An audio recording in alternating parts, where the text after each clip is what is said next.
હે ગાઈસ, સ્વાગત છે તમારું આજના વ્લોગમાં। તો આજનો વ્લોગ આપણે છે રહેવાનો વાઘેજા શિવ મંદિર, ત્યાં શું શું આવેલું છે એ બધું જ તમને આ વ્લોગમાં જોવા મળશે। અને મારા ઘરેથી લગભગ 10 કિલોમીટર દૂર છે, તો જઈએ અને વ્લોગમાં બન્યા રહેજો છેલ્લે સુધી અને ચેનલને સબસ્ક્રાઈબ કરી દેજો। મળીએ ત્યાં જઈને।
તો ફાઇનલી આપણે અહીંયા પહોંચી ગયા છે વાઘેચા, અને આ છે વાઘેચા મહાદેવ મંદિરનો ગેટ। અહીંયાથી અંદર જવાનું છે અને ગેટની સામે જ તમને અહીંયા દુકાનો મળી જશે, ત્યાં નાસ્તો એવું તમને મળી જશે। અને જો તમે અહીંયા આવો તો મકાઈના ભજીયા ખાવાનું ભૂલતા નહીં, કારણ કે અહીંયા ફેમસ છે।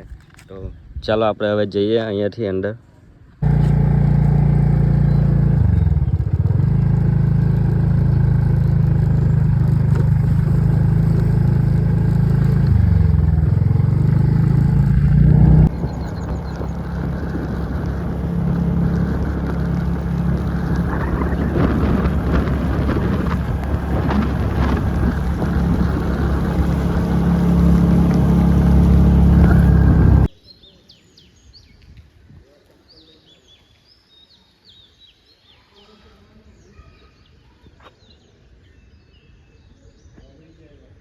તો હમણાં હું પહોંચી ગયો છું વાઘેચા મંદિર, અને વાઘેચા ગામ એ કોડોદ અને બારડોલી તાલુકામાં આવેલું છે। તો અહીંયા તમે બાઇક પાર્કિંગ કરી શકો છો, અને પાર્કિંગ ફોર વ્હીલર માટે ત્યાં છે, બહુ મોટી જગ્યા બનાવવામાં આવેલી છે પાર્કિંગ માટે। આજે બુધવાર છે એટલે અહીંયા પબ્લિક નથી, જો તમે રવિવારે આવો તો અહીંયા પબ્લિક તમને વધારે જોવા મળશે। આ છે વાઘેચા મહાદેવ મંદિર, અને મહાદેવ મંદિરની સામે જ તમને જોવા મળશે મોની બાપુની સમાધિ, જે એક સંત હતા તેના યાદગીરીમાં સમાધિ બનાવવામાં આવેલી છે।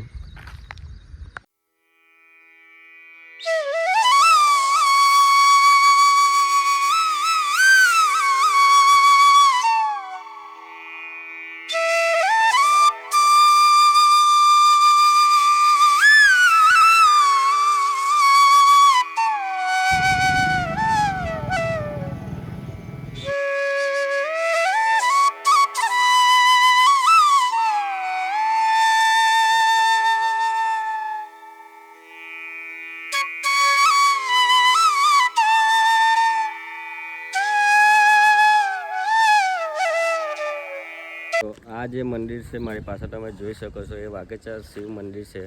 એને વાઘેશ્વર મહાદેવ મંદિર તરીકે પણ ઓળખવામાં આવે છે। અને આ જે મંદિર છે ઐતિહાસિક મંદિર છે, અને એવું કહેવામાં આવે છે કે અહીંયા જે શિવલિંગ છે એ પ્રગટ થયેલું જાતે જ। તો જઈએ આપણે હવે મંદિરમાં અને દર્શન કરીએ ને તમને પણ બતાવું।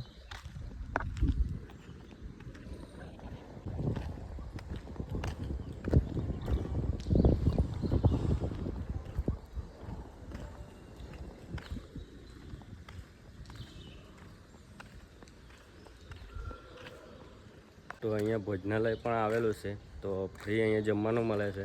તો આ છે મોની બાપુ ભોજનાલય અને મોની બાપુ જલધારા। તો આ પણ સેવાઓ અહીંયા મળે છે તમને.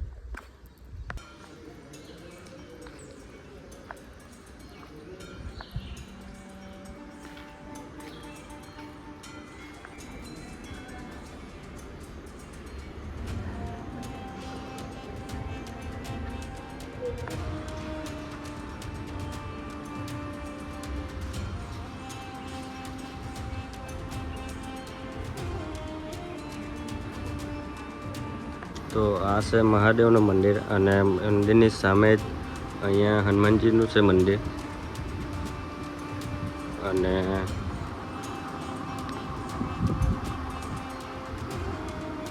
અને આ છે રામ અને સીતાજીનું મંદિર.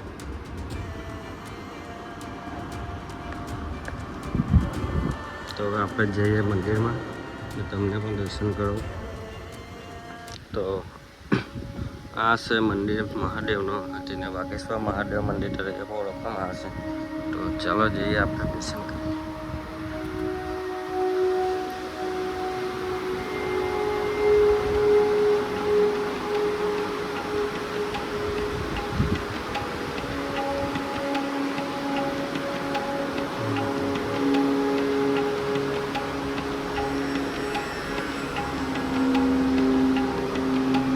આ જે શિવલિંગ છે જાતે જ પ્રગટ થયેલું છે એવું માનવામાં આવે છે, પણ સાચું છે, જાતે જ પ્રગટ થયેલું.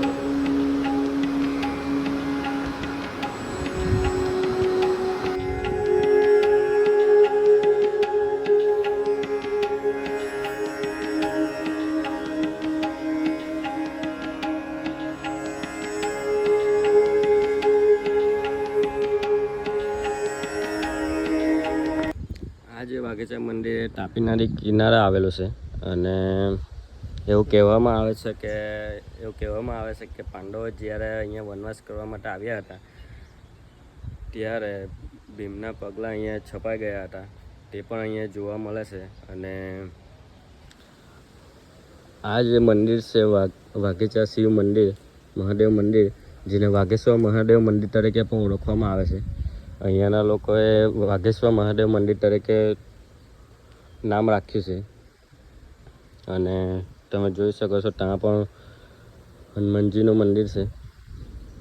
વાઘેશ્વર મહાદેવ મંદિરનું નામ એટલા માટે પડ્યું કે જ્યારે પાંડવો અહીંયા વનવાસ કરતા હતા ત્યારે ભગવાન શિવે પણ અહીંયા રૂપ ધારણ કરેલું વાઘનું, એટલા માટે અહીંયા વાઘેશ્વર મહાદેવ મંદિર તરીકે નામ આપવામાં આવેલું. જો તમારે પણ અહીંયા આવવું હોય ને સુરતથી તમે આવતા હોય તો લગભગ 60 કિલોમીટર દૂર છે, અને જો નવસારીથી તમે આવતા હોય તો 50 કિલોમીટર, ને જો તમે ગલતેશ્વર મહાદેવના દર્શન કરવા માટે આવતા હોય સુરતથી તો ગલતેશ્વર મહાદેવ મંદિરથી વાઘેચા મંદિર 12 કિલોમીટર થાય છે. તો અહીંયા પર તમે જરૂરથી આવજો, કારણ કે એક ઐતિહાસિક મંદિર છે અને ઘણું બધું તમને અહીંયા જાણવા મળશે, અહીંયા જોવા મળશે.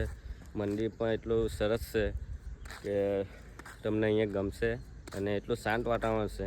જો તમારે ભીમના પગલાં જોવા હોય તો અહીંયાથી નીચે જવાનો રસ્તો છે તાપી સાઈડ. હમણાં મોન્સૂનમાં વધારે વરસાદ હોવાના કારણે નીચે જવા નથી દેતા, તો આપણે ડ્રોનથી તમને બતાવવાની કોશિશ કરું અને ડ્રોનથી તમને બતાવો અહીંના દ્રશ્યો.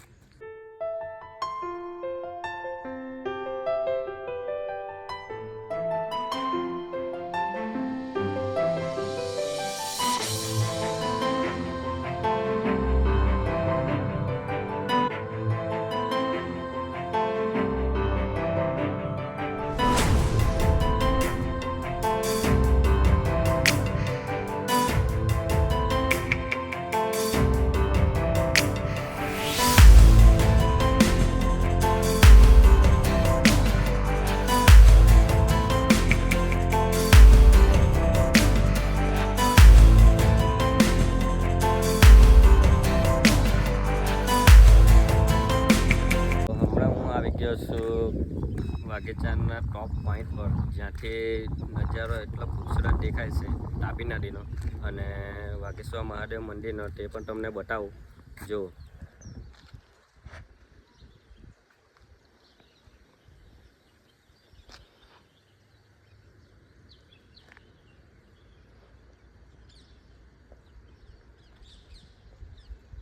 આ છે તાપી નદી અને અહીંયાથી ત્યાંથી નીચેથી આવવાનો રસ્તો છે. અહીંયાથી જઈને ત્યાં ભીમના પગલાં આવેલા છે. તો હમણાં તો જવા દેતા નથી મોન્સૂનમાં, કારણ કે શું કારણ છે મને પણ નથી ખબર, પણ હમણાં જવા નથી દેતા. જો તમે ઉનાળામાં આવો કે શિયાળામાં આવો તો તમને દર્શન કરવાના મળશે ભીમના પગલાંના પણ. તો આપણે ડ્રોનથી જોવાના કોશિશ કરીએ, ડ્રોનથી તો તમને પણ બતાવું, જોઈએ.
હમણાં એટલું પબ્લિક અહીંયા નથી ને આજે બુધવાર છે, અને જો તમે રવિવાર આવતા હોય તો પબ્લિક અહીંયા જોવા મળશે. ખાસ કરીને તમે મહાશિવરાત્રિના દિવસે આવશો તો અહીંયા ભવ્ય મેળો ભરાય છે. તો ત્યારે ઘણા લોકો, આજુબાજુના લોકો અહીંયા આવે છે દર્શન કરવા માટે. તો તમે પણ આવજો મહાશિવરાત્રિના દિવસે. તો વિડીયોને આપણે અહીંયા સમાપ્ત કરીએ, અને વિડીયો તમને કેવો લાગ્યો એ કમેન્ટમાં જરૂરથી કહેજો, અને વિડીયોને લાઈક કરી દેજો, ને ચેનલને સબસ્ક્રાઈબ કરવાનું ભૂલતા નહીં. અને મળીએ નેક્સ્ટ વ્લોગમાં.